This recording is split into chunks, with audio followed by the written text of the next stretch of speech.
Hi 7th graders, this is Mrs. Kriz. I am looking at the Subjects and Predicates 1 worksheet, and so this little tutorial just reviews the information that we went over with that particular lesson. Careful writers write clear and complete sentences. A sentence consists of two parts, the subject and the predicate. The subject is going to be your noun, so that is who or what the sentence is about. The predicate is going to be the verb or your action. That tells us what the subject is doing. So let's look at the examples at the bottom to see what this looks like. The first sentence states, Marjorie owns a robot that carries her books. When we look at the sentence, to find the simple subject, we simply have to ask ourselves, who or what is this sentence about? In this particular case, the sentence is about Marjorie. Marjorie is our simple subject. Next, we need to figure out what is it that Marjorie is doing. What verb connects back to our subject, Marjorie? In this case, the verb would be owns. Marjorie owns a robot that carries her books. So our simple predicate is the verb owns. Looking at the next example, it says, Felicia's robot will obey all her commands. Again, to find the simple subject, we need to ask ourselves, who or what is this sentence about? In this case, I see that the sentence is not about Felicia, but about her robot. So I'm going to underline robot one time. That is my simple subject. For the predicate, the simple predicate in this one, I need to decide what is it that the robot is doing. Now, in this particular case, I'm going to underline not just one word, but two. The robot will obey. In this particular case, we have to underline two words because we have what's called a helping verb. The word will, the verb will, is not going to stand alone. It's going to connect to the verb obey. So we need to underline both of those. So the robot will obey. That would be our simple subject and our simple predicate. Looking at our last example, we have think about what a robot could do in your home. In this particular example, it's a little bit different because what we have here is a command. When I read the statement, think about what a robot could do to you in your home, if I ask myself, who or what is the sentence about, I really need to switch it to who am I speaking to? In this particular case, I am speaking to you.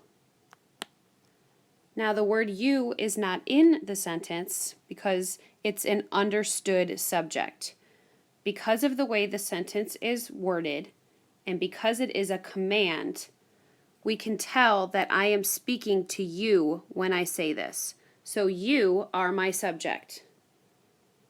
Looking at the predicate, then we need to think about what is it that I'm asking you to do. The verb that connects back to you is the word think. I am asking you to think.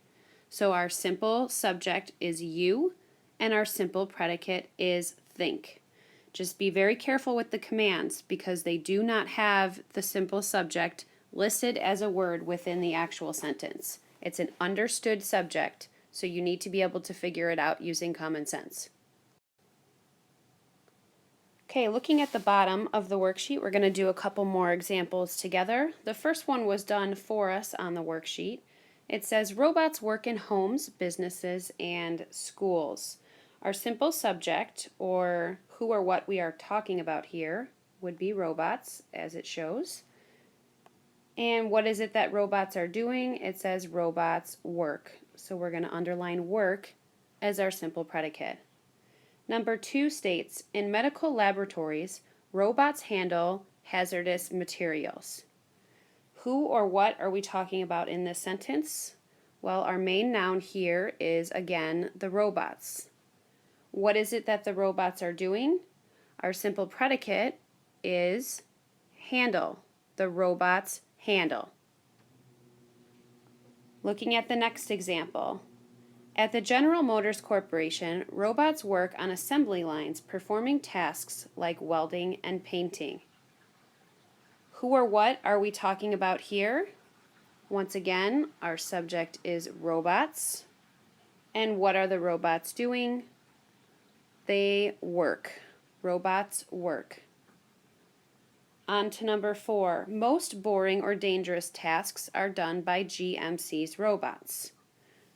Now this one is a little bit tricky, and it's not robots this time. I know we've had robots in several sentences. It says most boring or dangerous tasks are done, so I see my verb in there. So the tasks are the subject, and the verb is going to be are done. That's our predicate. And here we also have a helping verb. So we need to underline both are and done. The tasks are done. The sentence is about the tasks and how they are done. So that's our subject and predicate. Last one. Other companies use specially designed robots for tasks that require precision.